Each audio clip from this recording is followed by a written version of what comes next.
Welcome back. So corporate America is at risk of rolling back progress for women. A new report shows advancement is slowing for women in the workplace as they find less career support and fewer opportunities. Rachel Thomas is the CEO and co-founder of Lean In, and Alexis Krivkovich is a senior partner at McKinsey & Company. They did the research on this latest report. We thank you both so much for being with us this morning. I find this so interesting because we talk so much about how women are now getting college degrees more than men, and women are advancing. And there's all these studies and research about younger women. And this is concerning to me. Yeah, so talk about the study, Alexis, if you will, and the findings. Yeah. No, that's exactly right. What we see this year for the 11th year is that women remain underrepresented at every level of the corporate pipeline, all the way up to the top of the house, where we see less than 1 in 3 leaders being a woman. But most concerning this year is the degree to which we've seen companies step back from that commitment to support women. And given they make up half of all college graduates and nearly half of all entry-level employees, it's incredibly important that companies step back in on that. And this year, only about half of companies said that they're committed to women's career advancement. And that's a huge issue. Yeah, and very concerning for a lot of people in the workplace. And Rachel, the research shows that women are just as motivated as men, but the problem is they don't actually see that path for a promotion. So what are the structural barriers that you guys found that are in the workplace to limit this? That's right. Underneath that ambition gap is a support gap. So let's take entry-level women. They're less likely to have a sponsor.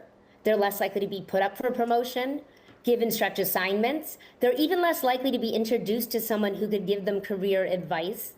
And we know they're less likely to be people managers, but people managers get the exposure and the skills that often lead to advancement. This year, we even see that managers are doing less to encourage entry-level women to use AI and think of the long-term implications of that.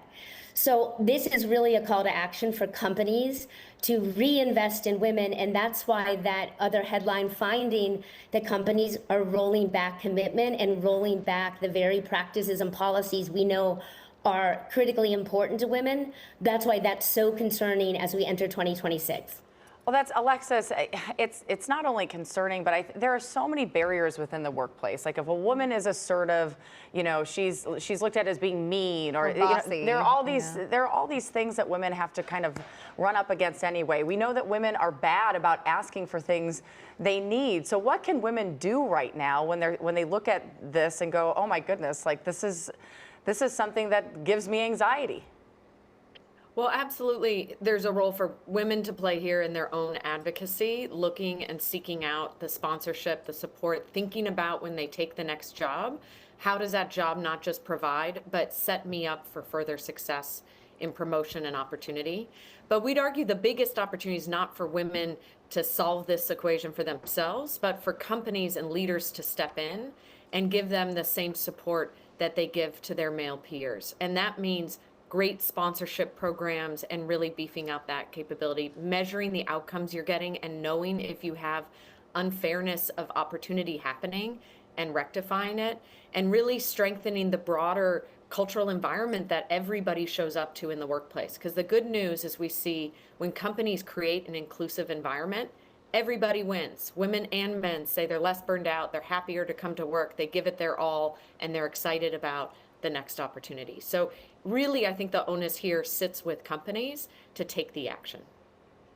And, what conversations should we be having in the workplace so this decline really doesn't happen? How do we start those conversations? What are you seeing actually works? I think the biggest thing we hear every year is take that report and send it to the leaders in your organization, put it on your manager's desk. This is big data saying women continue to get less support, and big data saying that companies, whether they realize it or not, are rolling back their commitment and rolling back programs. Companies this past year rolled back remote and flex work. They're rolling back formal sponsorship programs, which are incredibly critical to making sure everybody has opportunities to advance and doors open for them. And we know that they've rolled back career development programs with content tailored for women. So use the report and start the conversation, and let's make sure 2026 is the year companies get their eye back on the ball and they recommit to advancing women. Women have been and are doing their part. We need companies to do more. I hear that. Alexis, how do you get a company to do that? Because I do think we live at a time right now where we are rolling back DEI programs, which women are a part of those types of programs. So how do you get a company to recommit or want to do these things when it's like, well, no one else is really having to do this? Well, look, this is about the talent game and winning the long-term talent game. And I'd argue in a moment with this much complexity, macroeconomic, geopolitical, everything with AI, companies need the absolute best talent in their organizations thriving and succeeding and advancing. And women make up half that talent pool. And so, the place I start with every executive I talk to is don't leave great talent stranded. Because the number one thing that most companies talk about is, am I going to have the leaders I need in the future to take things forward? And what we see with women leaders is that they are excellent and equally competitive. They're great sponsors, supporters. They do a ton of the work inside organizations as culture carriers, and they execute on the business needs. So I think that this is really, at the end of the day, about straight up talent strategy and getting that right. All right. Rachel and Alexis, thank you so much. Really interesting study right there, and a lot for people to think about moving forward. Yes, I hope companies are listening.